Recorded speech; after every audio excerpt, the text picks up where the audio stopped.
Boa noite, Rafaela. Seja bem-vinda. Rafaela Aluprécio. Esperar o nosso irmão Eugênio chegar para a gente começar.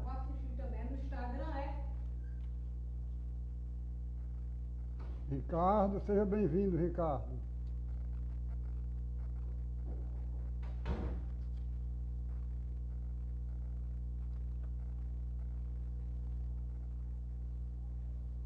Maiara.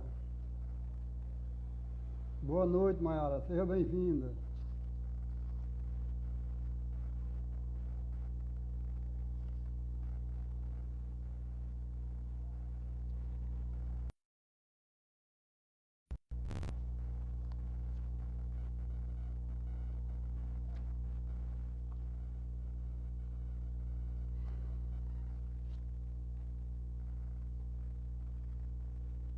Boa noite, irmão Marcos.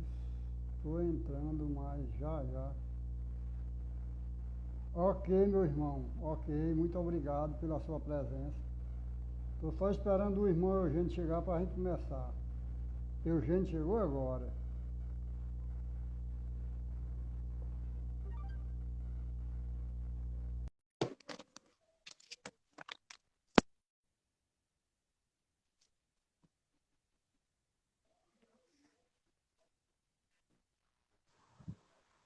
Boa noite, Marcos.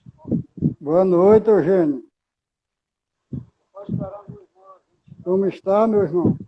Eu estou bem, graças a Deus. Que bom. Eu vou fixar Tá aqui tudo na bem tela. contigo? Sim, obrigado. Álvaro, seja bem-vindo, Álvaro.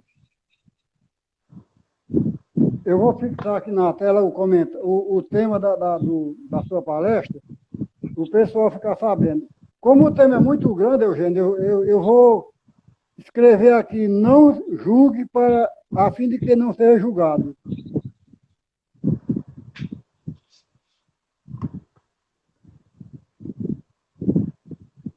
Não julgueis a fim de que não seja julgado.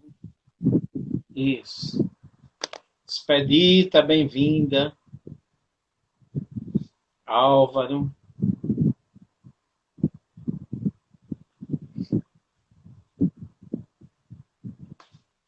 Delcimar, seja bem-vindo, Delcimar. Delcimar faz parte da vibração, né? Delcimar é um amigo de Ribeirão Preto.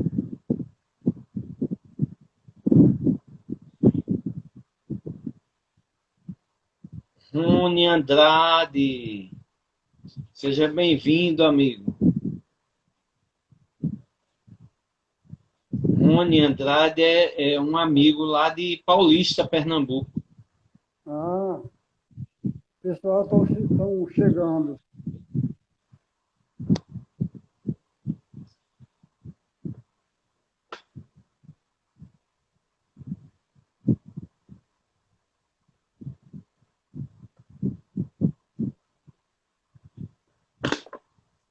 Não julgueis a fim de que não sejais julgado. Ok. Capítulo 10, versículo de 11, o item Dona de 11 Glória. a 13. Cícero, bem-vindo, Cícero. Esse Cícero Cordeiro, é um primo meu de Campina Grande. Isso não faz parte daí, não, dos trabalhadores da Não, União? não, Cícero, aquele é Cícero Barman. Ah, E esse é Cícero Cordeiro. É um primo que mora em Campina Grande. foi interessante. E eu achava que fosse o mesmo, Eugênio. Esse aí é Cordeiro. Ok, eu vou fazer a prece Neide inicial. Pinheiro, bem-vinda. Eu vou fazer a prece A turma está inicial. chegando aí, viu, Marcos? Tá chegando a turma. Neide você conhece, né? Neide é do Rio de Janeiro. E Neide participa também da vibração, né, que a gente faz. Também. As Como eu duas falei, Neides. é a Neide Pinheiro e qual a outra Neide? Neide Borges é de Paulista, Pernambuco, e Neide Pinheiro, do Rio de Janeiro. Ah, tá. Eu vou fazer a prece inicial, Tá aí eu bom. passo para você. Jesus, mestre querido, estamos reunidos mais uma vez, Senhor, através da live, para transmitir o teu evangelho para todas as criaturas necessitadas, inclusive para nós. Obrigado, Senhor Jesus, mestre querido, por esta oportunidade que nos está sendo dada na noite de hoje. Nossos corações se encham de felicidade em ouvir ensinamentos edificantes para a nossa alma. Muito obrigado, Jesus. Obrigado, Deus, Pai de infinita bondade, pelo pão de cada dia, Senhor. O pão espiritual e o pão material. Ambos necessários para a nossa existência. Obrigado, Deus, por essa doutrina maravilhosa. Obrigado pela vida, Senhor, pela família. Obrigado por tudo, enfim, Senhor. Jesus, nós queremos te pedir, Senhor, para toda a humanidade que estão sofrendo as sequelas, as consequências da Covid. Que todos eles possam ser obedientes, ser resignados diante da Covid. E que o Senhor possa aliviar o sofrimento de todos que forem infectados. Muito obrigado, Jesus, pelo teu amor por todos nós, por toda a humanidade. E na noite de hoje, o nosso irmão Eugênio traga a mensagem para os nossos corações, para acalentar os corações sofridos. Muito obrigado, Senhor. Muita paz, muita luz, que os nossos benfeitores amigos nos abençoe, nos proteja sempre. Graças a Deus. Meu irmão Eugênio, fica à vontade. Assim seja. Eugênio, Obrigado, Marcos. tem um ventilador ligado perto de você, não tem? Tem, tá, o barulho, tá fazendo barulho? Tá. Ah, então deixa eu desligar. Vou desligar. Pronto, melhora, né? Vê se Parou, melhorou. melhorou 100%. Pronto. Então, graças a Deus. O ventilador hoje está barulhento. Então, dá as boas-vindas aí aos amigos queridos, Mary Barbosa, Marcone Almeida, lá de Paulista, Pernambuco. Marcos, depois vou passar o telefone de Marcone Almeida para você fazer uma palestra com ele também. Ok, beleza. Seja bem-vindo, Paulinha, Marcone. seja bem-vinda. Então, hoje a gente vai falar sobre o Evangelho segundo o Espiritismo, capítulo 10, né? Então, no item 11 a 13, né? Não julgueis para não ser julgados. Então, nesse item, no item 11, a recomendação que Jesus nos fez, ela está descrita lá em Mateus, no capítulo 7, e versículos de 1 a 2, que Jesus diz: não julgueis para que não sejais julgados, porque com o juízo com que julgardes, sereis julgados, e com a medida com que tiverdes medido, vos hão de medir a vós. Então, essa recomendação costuma ser interpretada como um alerta para o fato de que, em nosso grau de evolução, não temos condições de emitir nenhum julgamento de maneira justa e imparcial, não é isso? Porque nós não estamos imunes ainda, exatamente porque nosso ponto de vista é ainda muito limitado. Ou seja, não estamos de posse de fatos referentes aos acontecimentos e não possuímos uma visão real da situação. Assim, para não cairmos em erro, é mais prudente, então, abstermos-nos de julgar o semelhante. Porque quantas vezes a gente faz a condenação, às vezes a gente nem julga, né? A gente já condena. E depois a gente se arrepende grandemente. Porque ali cada um vê pelo ângulo que lhe é próprio.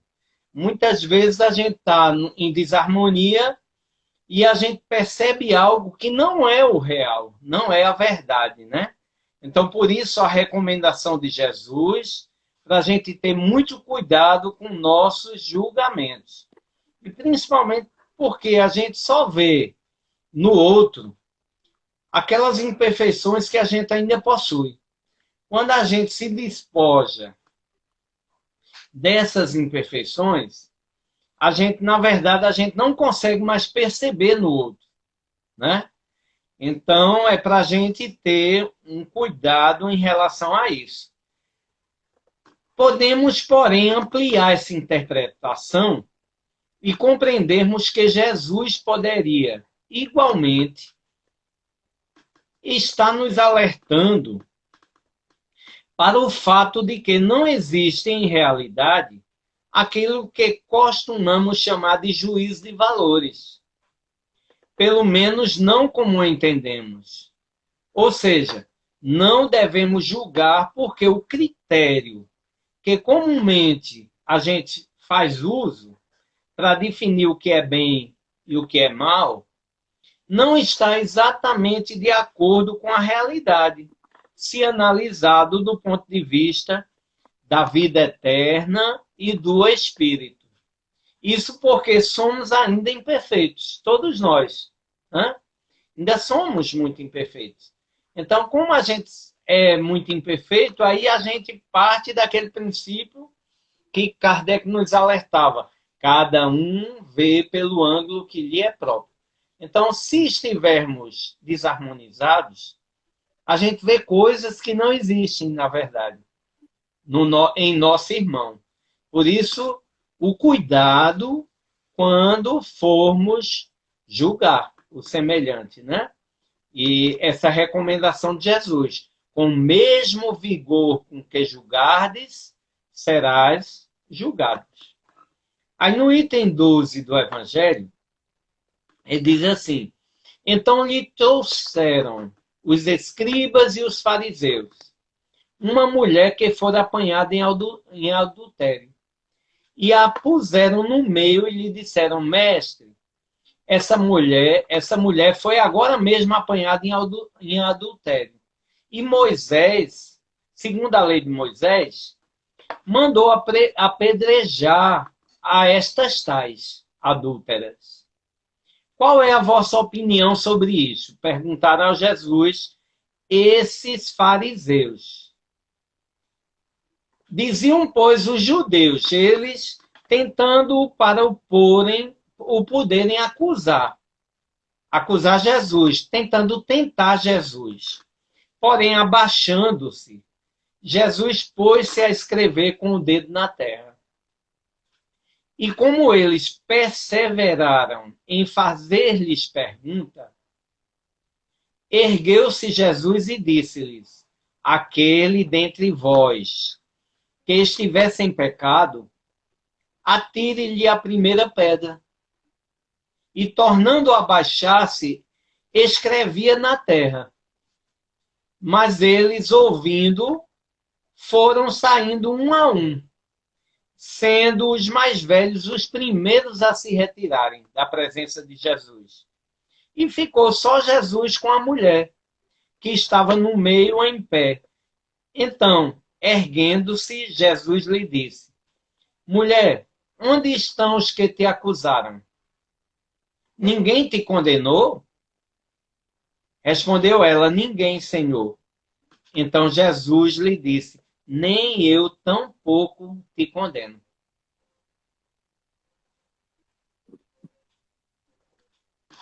Né? É interessante essa passagem para a gente fazer uma reflexão grandiosa, porque muitas vezes a gente está cheio de imperfeições, mas a gente não consegue perceber aquelas imperfeições em nós. A gente só consegue ver no outro.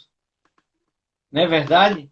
A gente fica buscando, olha para o próximo e a gente elenca, ou seja, lista logo as imperfeições do nosso irmão. Quando, na verdade, todo mundo tem luz. Todo mundo tem características, atributos bons. Mas a gente não consegue perceber. Porque a gente vai relacionar logo as características ruins, as imperfeições morais daquelas outras pessoas. Mas são justamente essas imperfeições que nós ainda trazemos resquícios delas, né? Então ainda possuímos essas imperfeições. Por isso que a gente enxerga nas outras pessoas. Quer comentar alguma coisa, Marcos? Eu estou interagindo aqui com o pessoal no notebook e você pode ficar à vontade, viu? Tá certo, tá bom. Então pode. Então veja que a tendência que a gente traz é inerente às nossas imperfeições, é uma tendência grandiosa que nós trazemos de julgar, de condenar, né, o próximo, de ver no outro as imperfeições e a gente não buscar atributos bons no outro.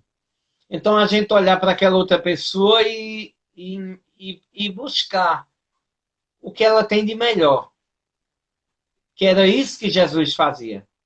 E para ilustrar isso, Jesus era muito interessante porque eram aulas práticas de virtudes que Jesus dava para todos naquele tempo. Então, certa vez, caminhava Jesus ali pelas cercâneas da Galileia e, passando por um caminho, os discípulos tentavam tirar Jesus de uma vereda onde tinha um animal morto. E eles diziam, Senhor, tem um fedor, um mau cheiro muito grande, tem um animal em putrefação aí. Venha por aqui. E Jesus, como era de praxe, que gostava de dar aulas práticas e queria ensinar-lhes, né, o exercício das virtudes, fez questão de se dirigir ali por aquela vereda em direção àquele animal morto. E os discípulos começavam a olhar e ver no animal a carne em putrefação, o mau cheiro, só elencando, só listando aquilo que tinha de ruim. E Jesus olhava, silenciava e dizia assim, vejam que animal belo, veja a arcada dentária desse animal. Esse animal deve ter sido um animal muito bonito. Olha a conformação óssea desse animal. Olha a arcada dentária. Olha a cauda desse animal, a beleza. Olha a beleza, por aqui a gente vê os vestígios do pelo desse animal. O quanto esse animal era belo. O que era que Jesus fazia ali? Jesus começava a realçar naquele animal e dar lições a todos aqueles discípulos e aquela turba que o seguia, né? Ensinando a todos a perceberem primeiro as virtudes, as características boas, os atributos bons, que a gente olhar e ver primeiro o que há de melhor. Então, enquanto todos tentavam tirar Jesus dali e só mostrando, listando características ruins daquele animal, que estava em putrefação, estava já com mau cheiro, Jesus não percebia isso. Jesus percebia os atributos bons. Olhava para a arcada dentária, olhava para a ossada do animal, via a conformação do animal, via o pelo do animal. Quer dizer, tudo de belo ele realçava ali para nos dar aulas, para nos ensinar que a gente deve primeiro olhar para o próximo e enxergar no próximo os atributos bons. ser caridoso, né? É exercitar essa virtude da benevolência, da beneficência. Então, olhar e ver logo os atributos bons. Então, na verdade, eram aulas práticas para todos nós, né? Então, Jesus realçando ali o que tinha de melhor. Então, que bom se nós conseguíssemos aqui, enquanto estamos aqui, olhar para o outro e ver as coisas boas, que todo mundo tem atributos bons. Não existe ninguém mesmo desprovido de bons atributos. A gente é que não percebe, porque a gente já traz isso enraizado em nós, esse hábito de perceber primeiramente o que é nocivo, o que está em desarmonia. A gente não percebe os atributos bons logo. Por que isso ocorre? Porque, na verdade, nós ainda os possuímos. Nós possuímos essas imperfeições. Por isso que Kardec, lá no Livro dos Médiuns, ele fala muito sobre isso, quando ele vai falar sobre os sistemas, as escolas de pensamento, né? A filosofia espírita, que precede ali no preâmbulo do Livro dos Médiuns, e ele diz assim, cada um vê pelo ângulo que lhe é próprio, e dá ainda um exemplo para a gente. Ele diz assim, olha, imagine alguém que vem andando e chega numa encruzilhada onde tem uma casa de formato triangular. Então, tem uma rua que dá para a parede dessa casa, do triângulo, olha, um triângulo. Então, para essa parede, tem uma rua que dá aqui de frente. Outra rua dá aqui de frente nessa parede e outra nessa. Essa casa tem 3 cores. Essa parede é azul, essa é amarela, essa é vermelha. Quem vier por essa rua vai dizer que a casa é azul. Quem vier por essa rua vai dizer que a casa é amarela. Quem vier por essa rua vai dizer que a casa é vermelha. Mas aí ele diz assim, mas alguém mais perspicaz, com um poder maior de investigação, vai dar o giro na casa e vai perceber que cada parede da casa tem uma cor diferenciada. Então a casa apresenta 3 cores, as cores primárias, azul, amarelo e vermelho. Então assim somos nós. Se a gente analisar as coisas com prudência, com perspicácia, né? Tentando descobrir o belo, a gente vai ver a verdade.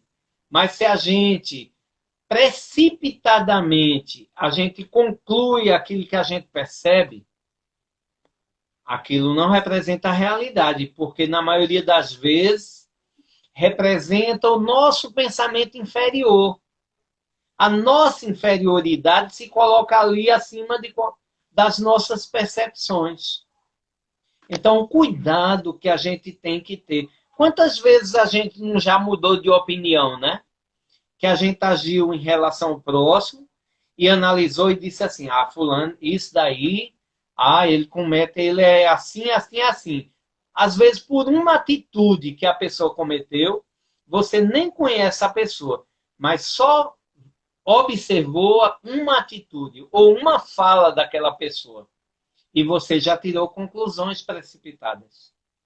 E depois, quando você vai conhecer a pessoa, você vai descobrir que não tem nada a ver aquele julgamento que você fez, que foi um julgamento imprudente, sem uma análise criteriosa, que aquela pessoa é justamente o contrário do que a gente pensou.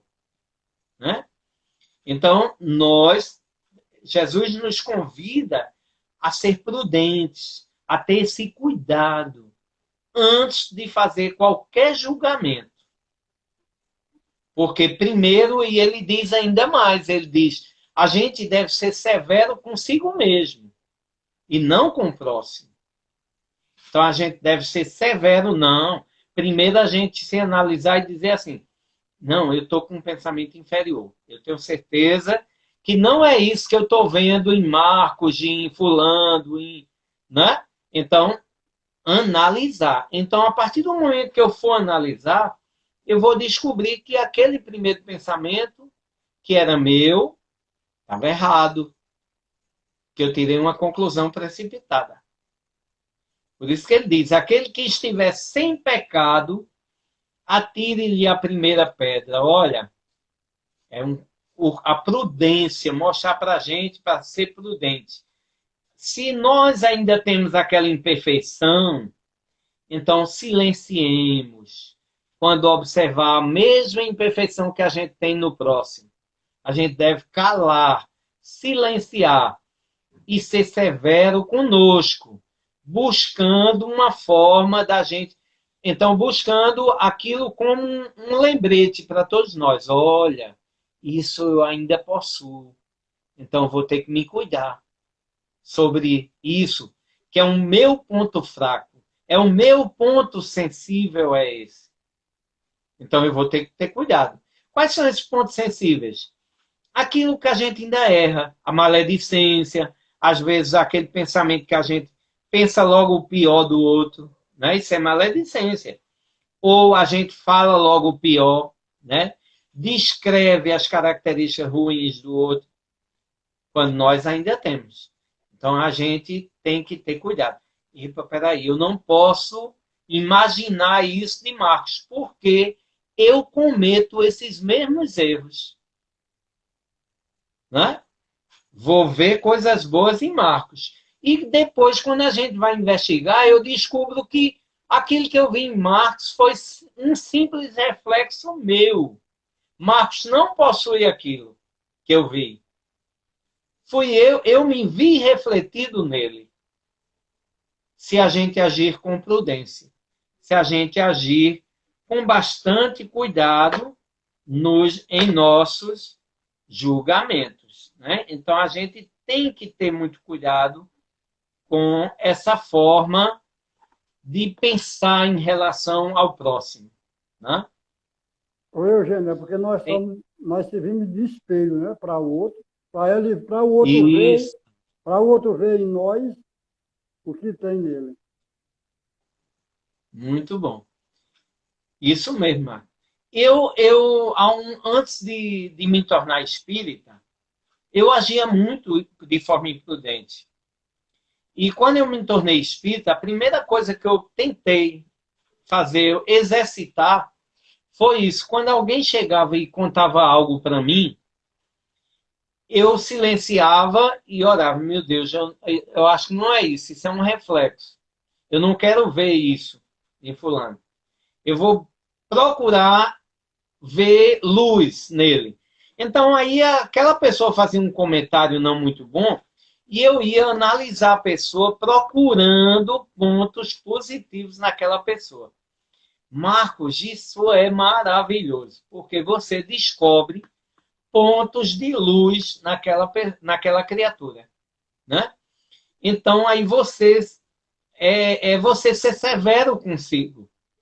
Você diz assim, não, isso que eu estou enxergando em fulano, isso é meu, primeiramente. E é o que Jesus nos convidava a fazer. A gente ser severo consigo, com os nossos pensamentos, que são maledicentes, com as nossas percepções, que ainda são imperfeitas, e tentar conhecer o outro. Distribuir empatia para o outro. Cativar o outro. Né? E quando a gente cativa, olha aquela questão de simpatias e antipatias gratuitas. Que a gente olha para aquela pessoa e diz assim, não fui com a cara de fulano. Está conhecendo pela primeira vez agora aqui e diz, não fui com a cara de fulano.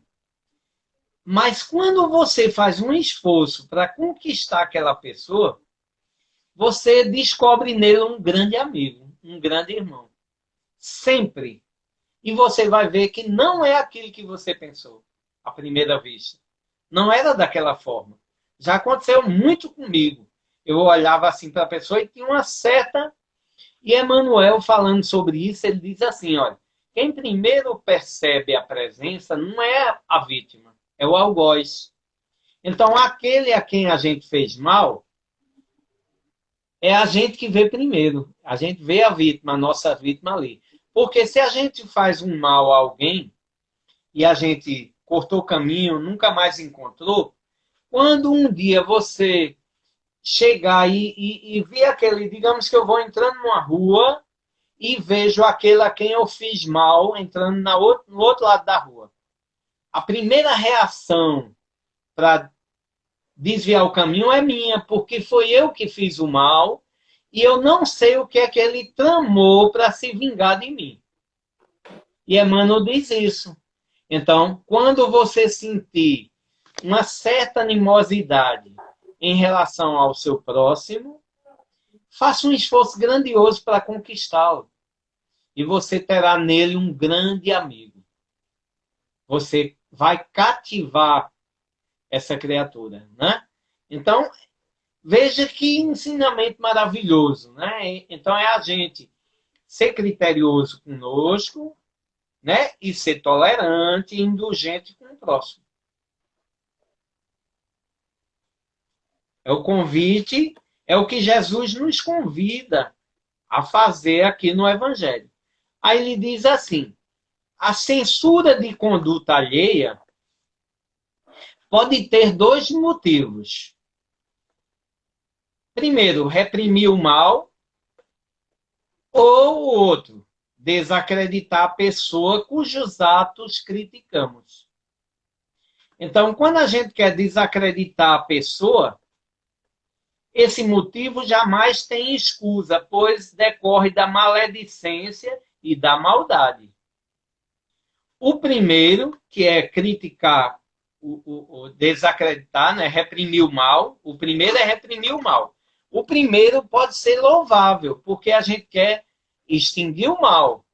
Então, ele pode ser louvável, torna-se mesmo um dever em certos casos. A gente vê o erro e a gente tenta corrigir aquele erro, instruindo a pessoa, mostrando. Mas sem alarde, né? Sem chocar, sem oprimir, sem humilhar. Né? A gente buscar uma forma de mostrar para ele a verdade. Então, como a gente faz na escola convencional? Quando a gente, como educador, a gente nunca diz que o aluno está errado. A gente faz uma pergunta e o aluno responde para nós. Então, para não prejudicar o entendimento dele, aí ele dá uma resposta errada. Aí a gente diz, olha aqui, observe isso daqui. Se eu fizer assim, eu não digo, você está errado. Eu digo assim, digamos que você seja meu aluno, Marcos. Aí eu digo, aí eu estou dando uma aula de matemática e você diz, para resolver, eu resolvo uma equação dessa forma. Aí eu disse, Marcos, veja se você fizer assim, como é mais fácil. Olha, observe isso daqui e mostra o caminho correto. Aí você vai dizer, eita, interessante. Eu nem realcei seu erro para os outros colegas, nem choquei você, que às vezes você se choca, e aquilo é uma barreira para um entendimento. Porque você fica tão chocado que você se melindra e nem quer mais ouvir o comentário que eu quero fazer. Mas aí, de uma forma bem sutil, eu digo, olha, Marcos, vamos ver essa forma aqui. Eu conheço essa forma talvez pareça para você mais fácil. Aí mostra, aí você, eita, Eugênia, não é que é mesmo? E assim a gente faz. Então, da mesma forma moral, a gente deve agir. Às vezes é um caminho até mais curto, né, para chegar ao resultado. Isso, caminho até mais curtos. Então, a gente usa muito essa didática na sala de aula, porque tem aquele aluno, por exemplo, um aluno que já tem uma dificuldade tremenda de perguntar, de tirar dúvida. Aí, uma única vez que ele fez uma pergunta e ele respondeu de forma errada, se você disser que ele está errado, você prejudicou ele ali, porque ele vê aquilo como uma barreira. Ele diz, não tem jeito não, eu não vou aprender nunca. Aí já fica intransponível. Cria uma barreira de entendimento. Então, você, de uma forma sutil, você vai e mostra outro caminho, outra forma para ele. E assim somos nós também nas virtudes. Então, às vezes a gente não pode bruscamente chegar e dizer para a pessoa, olha, você está errado, você tem que agir assim e tal. Quantas vezes nós sofríamos quando éramos criança, adolescente, que os nossos pais, ao invés de chegar de forma dócil, mostrar o caminho correto, às vezes eles chegavam e reprimia, metia a sova, né? A gente sofria grandemente. E cada vez que ele contava para outra pessoa aquilo, a gente sofria novamente, não era? Não é verdade? É verdade. Era um sofrimento, talvez até a surra fosse mais leve do que o comentário que ele fazia para as outras pessoas. Então, dessa forma sutil é que Jesus ensinava para nós. Chegava às pessoas, os criminosos, as pessoas cometiam erros grandiosos, mas Jesus via como um irmão, mas nem realçava o erro dele, mas ensinava o caminho do bem, como fez com Levi. Levi, que tornou-se o evangelista Mateus. Levi era o coletor de impostos, era reprimido pela sociedade, era mal visto, né?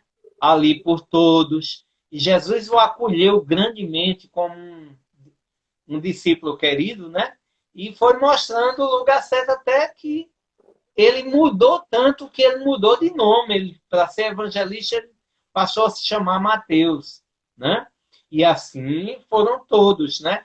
Por exemplo, Paulo de Tarso, que é um exemplo grandioso de transformação moral, né? Ali é, viu? Então, Paulo tinha uma sutileza tão grande que Pedro, às vezes, não tinha. Então, Paulo chegava e mostrava para Pedro. Pedro vinha logo, queria logo cortar o mal pela raiz. E aí Paulo vinha de uma forma bem sutil, tratando o algoz como um amigo, como um irmão. E cativava. E ensinava. Né? E produzia essa transformação. Então, por isso que ele diz, a censura de conduta alheia pode ter dois motivos. O primeiro é reprimir o mal, e o segundo, ou desacreditar a pessoa cujos atos criticamos. Então, ou reprimir o mal, ou criticar aquilo, né, o outro que a gente desacreditar a pessoa cujos atos criticamos. Aí ele diz, o primeiro pode ser louvável, que é corrigir o erro, e torna-se mesmo um dever em certos casos, pois dele pode resultar um bem, e porque sem ele o mal jamais será reprimido da sociedade. Então era o que Paulo fazia. Ele reprimia o mal, mas de uma forma tão sutil que as pessoas nem percebiam. Ele trazendo o bem. Aliás, não deve o homem ajudar o progresso dos seus semelhantes? Né? Não é verdade? Então, nós que já entendemos, se a gente já entende determinado assunto, a gente tem que ajudar o entendimento dos outros. Não se deve, pois, tomar no sentido absoluto este princípio. Olha. Não julgueis para não seres julgados, porque a letra mata e o espírito vivifica. Então, nada ao pé da letra. Né? Isso serve como uma lição grandiosa, moral. Pra gente, não é para a gente chegar e condenar. Né? Olha, você está errado, você vai ser julgado da mesma forma. Não, não é assim. É a gente mostrar o bem, uma forma melhor para que o nosso irmão perceba a verdade. Sem chocar. Nem choca o algoz, nem choca a vítima. Se a pessoa, Não é verdade? se a pessoa aceitar bem, né? Se não aceitar, o problema é dela. Isso. Você tem um dever moral cristão de mostrar para ela aquele caminho. Exigir, forçar a ela aceitar, jamais a gente deve fazer, né? Até Muito porque bem. Isso as mesmo. leis, as leis de Deus estão em nossa consciência. Muito bom, isso mesmo. Porque nós não temos autoridade nenhuma sobre o próximo. Nós somos individualidades criadas por Deus. Portanto, somos diferentes uns dos outros. Temos um patamar evolutivo diferente. Então, não nos cabe policiar a vida do outro, não nos cabe dizer o que o outro deve fazer, porque a realidade é a dele. A minha realidade é minha. A sua é sua. Né? Então, eu posso orientar, mas não posso exigir, porque as decisões cabem a cada um. As escolhas, o discernimento, a maturação do livre-arbítrio, cabe a cada um de nós fazer suas escolhas. Não é verdade? Ô, Eugênio, quem fez uma pergunta para você foi Delcimar. Você consegue ler? Delcimar. É, Delcimar é lá Delcimar. de Ribeirão Preto. Pronto. Pronto, estou vendo aqui. Delcimar diz, Eugênio, você acha que devemos também usar essa positividade com nós mesmos? Acho, Delcimar. Quando você conseguir usar no próximo, aí você use para você mesmo. Eu uso para mim mesmo. Mas se eu não consigo ainda usar para o próximo, essa positividade, eu não vou conseguir para mim. Que é falso. Que ela é falsa. Né? Ela não é verdadeira. Porque como é que eu consigo, quando eu uso para Marcos a positividade, se eu conseguir usar para Marcos, aí eu posso utilizá-la para mim. Mas se eu não consigo utilizar para Marcos, para os irmãos que convivem comigo, para a minha família que está bem próxima, como é que eu vou usar para mim? Né? Ok, Decimar? Mas a gente consegue.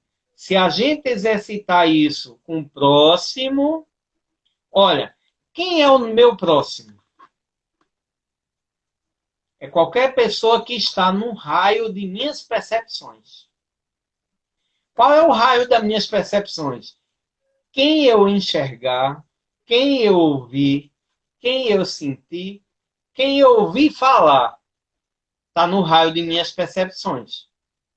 Então, se Marcos chegou para mim e disse para mim, Eugênio, tem um irmão, aqui em Pombal, eu posso não conhecer Pombal, né? Mas Marcos chegou e comentou para mim, Eugênio, tem um irmão aqui que está sofrendo tanto. Aí a gente tem que encontrar uma forma. Olha, não foi o acaso que fez com que eu tomasse conhecimento disso. Foi o propósito. Eu tenho responsabilidade sobre essa pessoa em auxiliá-la. Porque Marcos veio encaminhado, foi o propósito, que a gente é um raio de ação. Né? Deus é tão maravilhoso que age dessa forma para a gente. Então, errado é aquilo que a gente diz assim, olha e diz, passa ali e diz, eu não tenho nada a ver com isso. Um problema dele. Você está vendo, lava as mãos. Aí você está deixando de agir, que você veio para ajudá-lo. Deus colocou ali ao nosso lado, não foi só para a gente olhar para ele não e ter pena, não. Foi porque sabia que nós teríamos melhores condições de auxiliá-lo. É verdade. Eugênio, eu vou dizer uma coisa para você. Eu nunca vi tão claro, tão nítido a descrição que você fez hoje de próximo. Eu já tinha um conhecimento sobre essa questão do próximo. O próximo, mais próximo de mim, é a minha família e quem está em minha volta. Mas você acrescentou mais significado que eu ainda não tinha afinado para esse conceito que você falou hoje. Pois Mas porque Jesus... É bem mais abrangente. Porque Jesus queria que a gente... Nós temos um compromisso muito grande uns com os outros. Então agora, Marcos, isso se tornou muito mais notório agora com a pandemia, porque a gente descobriu irmãos tão queridos que a gente ainda não conhece pessoalmente. A gente não conhece não convive com aquela pessoa fisicamente, mas a gente está tão próximo. Olha, Delcimar, que fez a pergunta, é um exemplo disso. É um irmão tão querido, está tão distante territorialmente falando, mas a gente conversa muito, a gente tem conversado muito em nossos estudos. Ele participa de vários estudos que eu faço parte, e ele tira muitas dúvidas, ele às vezes liga para mim, a gente conversa bastante. Então, isso é algo próximo. Ele é meu próximo, né? E veja que Jesus, quando foi exemplificar, falar do próximo, ele trouxe aquela parábola do bom samaritano. Por quê? Porque o povo de Samaria é uma das tribos judaicas que eram mais combatidas pela sociedade judaica lá. Eles não viam os samaritanos como pessoas boas. Eram discriminados pela sociedade judaica. Porque os samaritanos eram muito radicais. Eram os xiitas, digamos, do nosso tempo. Então, eles eram mal vistos. E Jesus, para combater o preconceito, para mostrar, para falar do próximo, ele conta aquela historietazinha, né? Aquela parábola lindíssima, para nos mostrar que o nosso próximo é quem está no nosso raio de ação. Passou ali, viu? Então aí ele conta que vinha aquela pessoa por uma estrada, os ladrões surrupiaram ele lá, roubaram, massacraram, espancaram e deixou aquela pessoa ali em maus lençóis. Passou ali por aquela estrada o doutor da lei, olhou e disse, eu não tenho nada a ver com isso. O sacerdote passou ali, também não tenho nada a ver com isso. Fariseu passou ali, não tenho nada. Um rabino passou ali, não tenho nada a ver com isso. Mas vinha um samaritano em viagem, ele estava de passagem, e se condói com o sofrimento daquela vítima que estava ali caída na estrada, que tinha sido roubado, ficou sem nada, sem os pertences, e ferido. Ele desce e unta as feridas dele, ou seja, passa, que era comum estar com óleos, né, terapêuticos naquele tempo, que eles já andavam, cuida daquela vítima, leva até o povoado onde tinha uma estalagem, recomenda ao dono da estalagem que pode cuidar dele, tudo que ele gastar, ele na volta da viagem, ele repõe para aquele senhor da estalagem. Aí Jesus olha para eles e diz, quem é o próximo desse homem? Quem é o próximo dele? Né? Para mostrar que o próximo era o samaritano, que foi o mais caridoso de todos, que pregou o amor, que exercitou todas as virtudes ali, que foi indulgente, que foi benevolente, né? Que foi beneficente, que ajudou financeiramente, cuidou dele. Então, veja, ele fez ali um exercício grandioso de virtudes. Então, era isso que Jesus queria mostrar para todos nós. Então, o próximo era um que ia de passagem, e não era nem aqueles que conviviam com ele. Então, o nosso próximo é aquele que está no nosso raio de ação, de percepção. Seja visual, seja auditiva, seja sensorial, qualquer um. Chegou, ouviu falar, você tomou conhecimento que alguém está passando dificuldade em determinado lugar, então ele é o seu próximo. Ô, Eugênio, Álvaro, ele é um irmão que ele comenta muito, bastante. Os comentários dele são muito ricos. Ele disse aqui... Álvaro...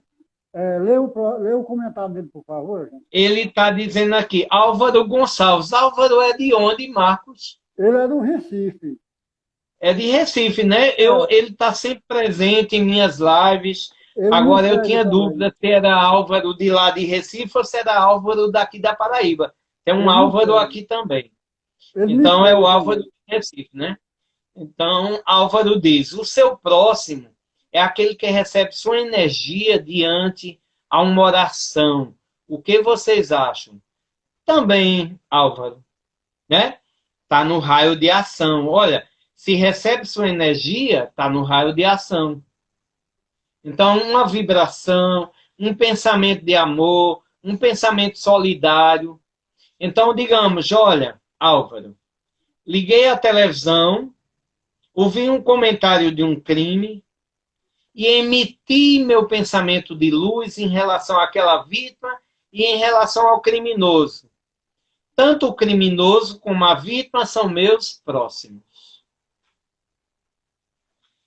Então, eu estou sendo indulgente com ambos, né? Álvaro está dizendo que não é de onde Álvaro? Ou não? Ah, Álvaro, não, sou de Minas Gerais. Ah, Álvaro é de Minas Gerais, é. desculpa, Álvaro. Eu pensei que fosse Bem-vindo, Portugal. Álvaro.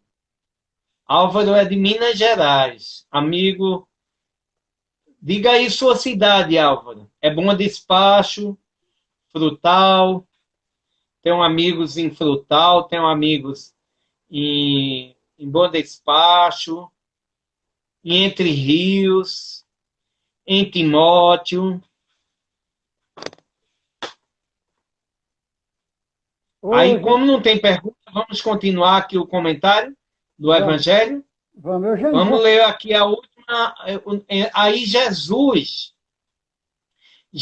não podia proibir de se reprovar o mal, porque a gente tem que reprovar o mal, tá? Que era aquela primeira opção, o primeiro motivo.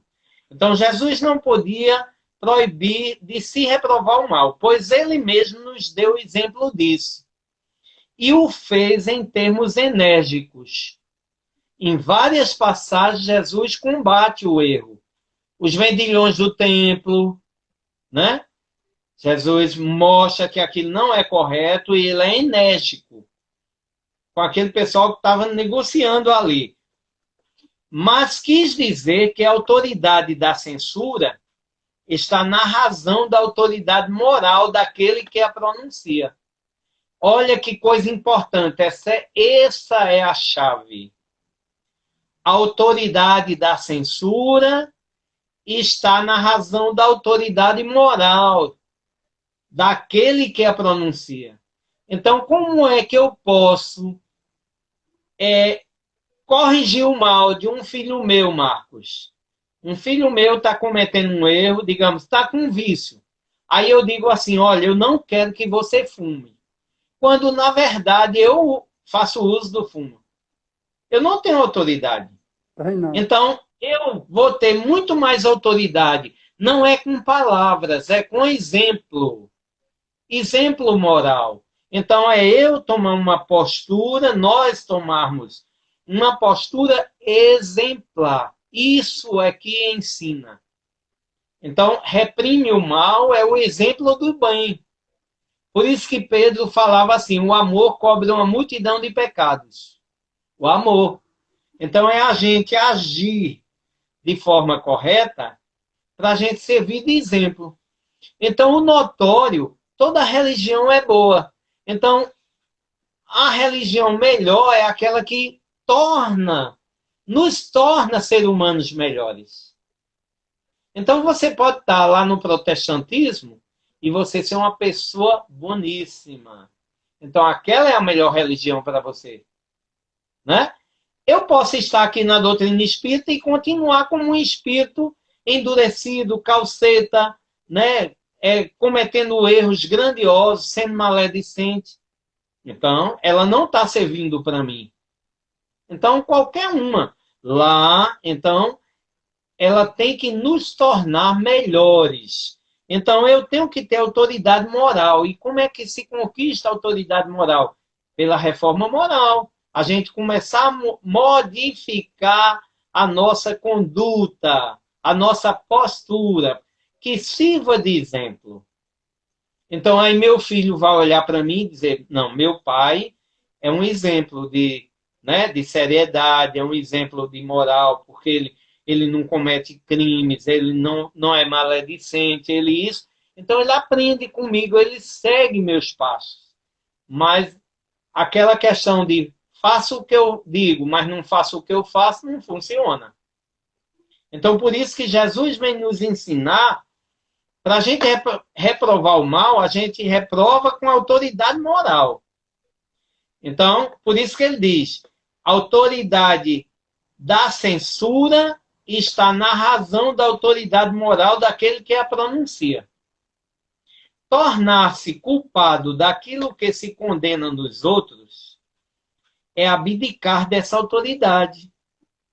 E mais ainda, arrogar-se arbitrariamente o direito de repressão. Aquele que nem quer ouvir o direito de repreensão, viu? Olha, abdicar. Você diz, eu não, deixa para lá, deixa, e vai deixando acontecer. Né? Então, a gente tem que ser repreensivo, sem ser um crítico feroz consigo mesmo, né? E modificando paulatinamente a nossa conduta, a nossa postura. Aí ele diz, a consciência íntima, de resto, recusa qualquer respeito e toda submissão voluntária àquele que, investido de algum poder, viola as leis e os princípios que está encarregado de aplicar. Olha, não é verdade? Então, claro que tem os atenuantes do desconhecimento. Tem pessoas que cometem crimes, cometem erros, porque são muito ignorantes. Tem pouco conhecimento moral. Mas o próprio Jesus disse, a quem muito é dado, muito será cobrado. Então, à medida que nós tomamos consciência, que maturamos nosso livre-arbítrio, que fazemos melhor uso de nossas escolhas, do discernimento, nossas responsabilidades se ampliam. Então, eu sou mais responsável pelas minhas conquistas, pelo que eu cativo, pelas pessoas que convivem conosco. Né? Porque a gente agora não tem mais atenuante. Nós temos conhecimento de causa. Aí ele diz, a única autoridade legítima aos olhos de Deus é a que se apoia no bom exemplo. Aquilo que a gente falou. A única autoridade legítima aos olhos de Deus é aquela que se apoia no bom exemplo. Olha, autoridade pelo bom exemplo. É o que resulta, evidentemente, das palavras de Jesus. Não julgueis, para que não sejais julgados. Com o mesmo vigor com que julgardes a um desses nossos irmãos, de igual forma serás julgado, com o mesmo vigor. Ou seja, então essa está na razão do conhecimento. À medida que você adquire conhecimento, porque Jesus disse assim, conhecereis a verdade e a verdade vos libertará. O conhecimento abre a nossa mente como a um leque e a gente percebe muito mais além. Mas, em contrapartida, nossas responsabilidades se ampliam grandemente. Então, eu sou mais responsável por minhas ações, por meus pensamentos, pelos meus julgamentos, pelas minhas escolhas. É verdade. Eugênio, quem chegou aqui foi Jailson, Neide. Bem-vindo, Jair.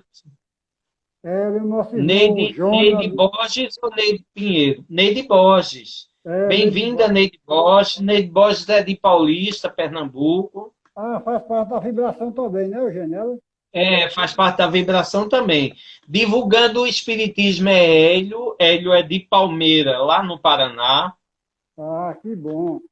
A Nosso cidade irmão dele é Luiz, Palmeira, no Paraná. nosso irmão Neide Luiz é de Borges é de Palmeiras. Paulista, em Pernambuco. Luiz Formiga.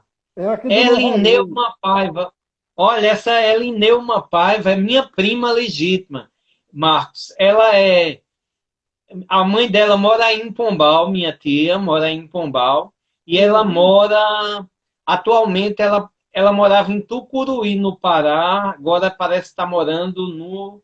Se eu não me engano, é uma cidade do Maranhão. Elineuma Paiva. Mas, rapaz, Eugênio tem família até aqui em Pombal, Eugênio.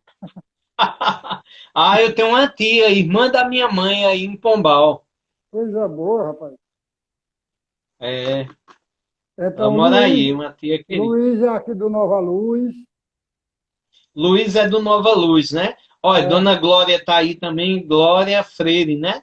é minha Glória esposa. Andrade, eita, Glória Andrade é uma amiga querida, mora em Mossoró, Glória Andrade. E é Eu acho amiga, que é ela. é bem capaz. Ela é irmã Ô, da minha cunhada. ah, tá. Ô, só para. Lúcia Frateste está aí, uma amiga querida também de Ribeirão Preto, São Paulo. Ah, tá. Eu pensei que fosse Lúcia, parente de Glória, mas não é não, porque eu não vi Freire, eu vi Freitas, o Efrateste, né? Viu, viu, Frateste. viu, Eugênio? Quanto o tema que foi exposto hoje, tem um ditado assim popular, bem popular, mas que tem uma veracidade muito grande, que é quando a gente aponta o dedo para o nosso próximo, tem dois voltando para a gente e um apontando para o alto, né? Isso. Isso quer dizer que a gente não pode julgar, porque tem muito mais gente nos julgando do que nós julgando o outro. Muito bom. É verdade. É verdade. A Elineuma, a minha prima, ela está dizendo que ela mora atualmente em Marabá. Marabá, no Pará. Ah, tá. E minha tia Marcos, ela mora em Pombal, pertinho aí do INSS. Como é o nome dela? Quando passar essa É, pandemia, o que você receber a vacina, você deve visitar ela e conhecer o Nova Luz. pronto. Ela é Maria do Carmo, chama ela Carminha. Eu chamo tia Carminha. Rapaz, Ela mora aí. eu acho que eu já vi falar nessa Carminha que mora perto do MSS. É, Eu acho que eu aí conheço Carminha. Então, amigos queridos, aí tem bastante gente aí querida. Jonades é de Natal, né? Jonades, ele é de É Natal. Junade, é de Isso, Natal, né? Jonades. isso. Ele é presidente do Nacaritas, Núcleo Espírita, Ah, não sei o que, Caritas, me perdoe, Jonas, eu esqueci o resto do nome, mas Núcleo Espírita na Caritas. Muito, ele tem um certo. trabalho belíssimo, Eugênio. Belíssimo o trabalho dele. Graças a Deus, né? Pois é. Eugênio, meu irmão, muito obrigado, de coração mesmo. Eu Muito que obrigado. agradeço. Que Deus te abençoe, que você continue sempre essa pessoa maravilhosa Você como você também. é. E é só gratidão. Se você quiser fazer a prece, ou que você quiser convidar alguém para fazer a prece, o final é seu. O final é seu, viu? Marcos, eu que agradeço. Gratidão a você pelo convite. É sempre bom aparecer o trabalho. O trabalhador tem que estar pronto, né? E a gente trabalhar para Jesus, né? Divulgar o Evangelho é maravilhoso. Estudar o Evangelho de Jesus é muito bom. Ó, Jailson Costa, querido, está aí, né? Ele diz, professor Eugênio, gratidão. Gratidão a você. Jailson é um amigo muito querido, viu, Marcos? É demais, Ele já já, esteve contigo, não foi? muitas vezes comigo, muitas vezes. Ele é um cara sensacional, né? Obrigado, dona Glória. Tudo de bom. Então, eu agradecer a vocês pela oportunidade, né, de trabalho, né? Já que no sábado a gente não tem live, que eu tenho estudo de segunda a sexta, e no domingo, eu tenho no domingo à tarde, agora não tenho no sábado, né? Então, a gente, sempre que possível, a gente vem aqui ajudar, né? Está Ótimo. disponível aí para ajudar, né?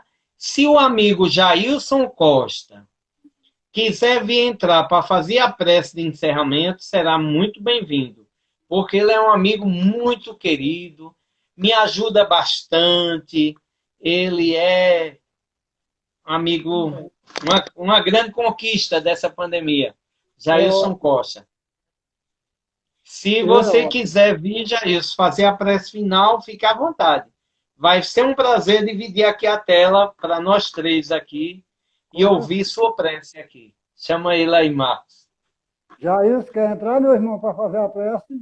Para a gente ouvir a tua voz. Jailson não nega serviço, não. Trabalhador do, trabalhador do Cristo não É, nega isso, não. a não ser que ele não possa. Quando ele não pode, que está numa atividade qualquer, aí ele diz. Então, que bom que a Lineuma está aí, minha prima está lá em Marabá, no Pará, assistindo também, Ele né? está no notebook, Eugênio. Ele está no notebook. Então, dizer aqui para ela que esses amigos, Neuminha, eu chamo ela Neuminha. Neuminha Marcos é daí de Pombal, esse Nova Luz é aí em Pombal, né? Fica onde, Marcos? Em que bairro de Pombal, Nova Luz? Fica bem próximo à Honda. Bem próximo Bem mesmo. próximo à Honda. Da Aí Honda. ela mora lá no. Eugênio, Olha, você. Marli Reinaldo entrou aí. É de São Paulo também, Marli. Ah, viu, Eugênio? Você estando na Honda, Eugênio, você está vendo o Centro Espírita, o Nova Luz. Ah, tá. É. Ok. Então, Jailson Costa não está podendo vir, porque ele disse que está no notebook. Então, Sim. vamos fazer a nossa prece, né? Agradecer a Jesus. Eu peço a todos que vamos elevar o nosso pensamento a Jesus, a Deus, a Maria, nossa mãe espiritual, que intercede sempre por todos nós, espíritos da terra, né? Respiremos profundamente para nos conectar com a espiritualidade amiga e que possamos dizer assim: Jesus, querido amigo, querido irmão, somos tutelados teus, Senhor, ante a providência divina. Só gratidão, Senhor, por esses momentos abençoados de estudo, de aprendizagem, com todos esses nossos irmãos de romagem terrena. Permite, Jesus, que o vosso amor infinito, descendo sobre a terra em forma de bálsamos medicamentosos e salutares, possa envolver a todos os nossos irmãos aflitos e sofredores, enfermos do corpo e da alma. Mas, Senhor, abençoa, Senhor, todos os profissionais da saúde em toda a terra, em todos os hospitais da terra, que o vosso amor se faça presente através desses fluidos maravilhosos, dessas benesses espirituais, através de vossa misericórdia, inundando todos os compartimentos hospitalares. Abençoa, Senhor, com vosso sopro de luz, de misericórdia, todos os nossos irmãos acometidos da Covid-19. Que eles possam, Senhor, respirar maravilhosamente bem, se recomporem, que esse bálsamo bendito, oriundo do vosso amor, seja o apaziguador das emoções, confortando o coração desses nossos irmãos, seja o bálsamo sanativo das dores, dos sofrimentos e curativo das mazelas morais, físicas e espirituais de todos os nossos irmãos que sofrem no orbe terreno. Abençoa, Jesus, os hospitais, as penitenciárias, os leprosários, os abrigos, os asilos, os orfanatos. Ó Senhor, onde houver tristeza, dor, melancolia, sofrimento, desarmonia, que a vossa paz, em forma de luz, abençoe a todos, conforte a todos, Senhor. Abençoa também os que acabam de deixar a terra, que desencarnaram. Abençoa todos que constam em nossas telas mentais, em nossos pensamentos. Que a vossa misericórdia infinita abrande o sofrimento de todos os nossos irmãos do caminho. E que a vossa paz, Senhor, estando conosco, permaneça hoje e sempre. Que assim seja. Graças a Deus. Obrigado, Marcos. Obrigado, meu Muita irmão. paz aí, meu irmão. Tchau. Um abraço. Um abraço. Faço feito Julinha, um abraço virtual. É. Até daqui a pouco na vibração. Até daqui a pouco.